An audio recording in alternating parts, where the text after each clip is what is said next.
বাংলাদেশের উত্তর পূর্বাংশে অবস্থিত অপরূপ প্রাকৃতিক সৌন্দর্যের আধার মৌলভীবাজার জেলা।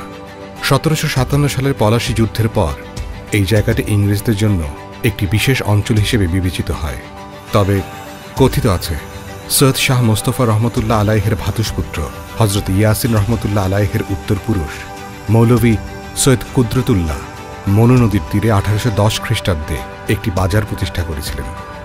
কালক্রমে 1882 খ্রিস্টাব্দে 1 এপ্রিল মৌলভী সৈয়দ কুদরতুল্লাহ কর্তৃক প্রতিষ্ঠিত বাজারটিকে কেন্দ্র করে 26টি পরগনা নিয়ে দক্ষিণ শ্রীহট্ট মহকুমা প্রতিষ্ঠা করা হয়। 1960 খ্রিস্টাব্দে দক্ষিণ শ্রীহট্ট বা সাউথ সিলেট জেলার নাম বদলে এই মহকুমার নাম মৌলভীবাজার রাখা হয়। 1984 সালের 22 ফেব্রুয়ারি মৌলভীবাজারকে জেলায় প্রতিষ্ঠা করা হয়। পরিকল্পিত নগরায়নের ফলে মৌলভীবাজার জেলা প্রাকৃতিকভাবে যথেষ্ট পরিচ্ছন্ন ও পরিবেশ বান্ধব নগরী। 7টি উপজেলা নিয়ে 2799 বর্গ কিলোমিটারের সমগ্র জেলা জুড়ে সবুজের সমারোহ। সবুজ টিলা, হাকালুকি হাওর, কাউয়া দিঘির হাওর, অন্যদিকে মাধবকুণ্ড জলপ্রপাত, অপরদিকে হাম্মাম ঝর্ণা, প্রাণীর অভয়াশ্রম ইকো পার্ক, বাইক্কা বিল যা পাখির ও মাছের স্বর্গরাজ্য হিসাবে পরিচিত, লাউয়াছড়া জাতীয় উদ্যান, সীতেশবাবুর বন্যপ্রাণীর সেবাশ্রম, হরিনারায়ণ দিঘি, চা জাদুঘর ও চা গবেষণা কেন্দ্র উল্লেখযোগ্য। পর্যটন শিল্পকে প্রাধান্য দিয়ে 5 তারা মানের কয়েকটি হোটেল নির্মাণ করা হয়েছে, যাতে ভ্রমণপ্রেমীরা খুব কাছ থেকেই চা বাগানের শ্যামলতা উপভোগ করতে পারেন।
দেশের সিংহভাগ চা আসে মৌলভীবাজার জেলা থেকে।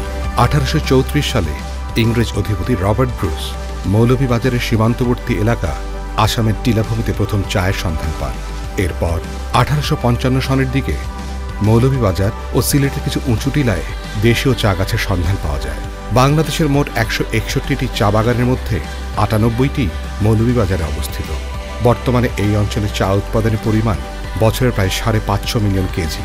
এখান থেকে চা রপ্তানি করা হয় 25টি দেশে।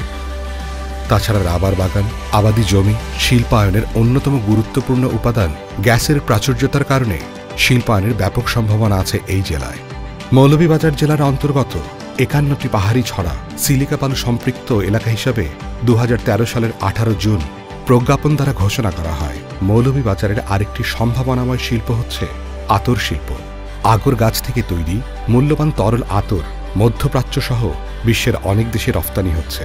বর্তমানে ম্যানুয়াল পদ্ধতিতে উৎপাদিত এসব আতর রপ্তানি করে প্রতি বছর 500 থেকে 600 কোটি টাকার বৈদেশিক মুদ্রা অর্জন করা সম্ভব। 2014 সালে শিল্প মন্ত্রণালয় আগরকে শিল্প হিসাবে আনুষ্ঠানিক অনুমোদন দেয়। ভৌগোলিক কারণে ভারতের উত্তর পূর্বাঞ্চলের 7 সিস্টার্স খ্যাত 7টি রাজ্য আসাম, ত্রিপুরা, মেঘালয়, মিজোরাম, মণিপুর, নাগাল্যান্ড ও অরুণাচল এই 7 রাজ্যের সঙ্গে ভারতের মূল ভূখণ্ডের যোগাযোগ যতটা কঠিন, বাংলাদেশের সিলেট ও মৌলভীবাজারের সঙ্গে ওই রাজ্যগুলোর যোগাযোগ ব্যবস্থা ততটাই সহজ। সমীক্ষা অনুসারে ভারতের অন্যান্য রাজ্য থেকে এই 7 রাজ্যে পণ্য পরিবহনে অতিরিক্ত 50% ব্যয় হয়। এ তুলনায় এসব রাজ্যে বাংলাদেশ থেকে পণ্য পরিবহন সহজতর এবং ব্যয়ও কম। মেঘালয় থেকে কয়লা, আসামের সীমান্তবর্তী এলাকায় সিমেন্টের কাঁচামাল কিংকার আমদানি করে আমাদের তাপবিদ্যুৎ উৎপাদন ও সিমেন্ট শিল্পে ব্যাপক সফলতার সম্ভাবনা আছে। সামগ্রিকভাবে মৌলভীবাজার জেলার অনাবাদি জমির পরিমাণ প্রায় 10,700 হেক্টর। পরিকল্পনা মতো আবাসনের পাশাপাশি এই জেলায় শিল্পায়নের ব্যাপক সম্ভাবনা রয়েছে।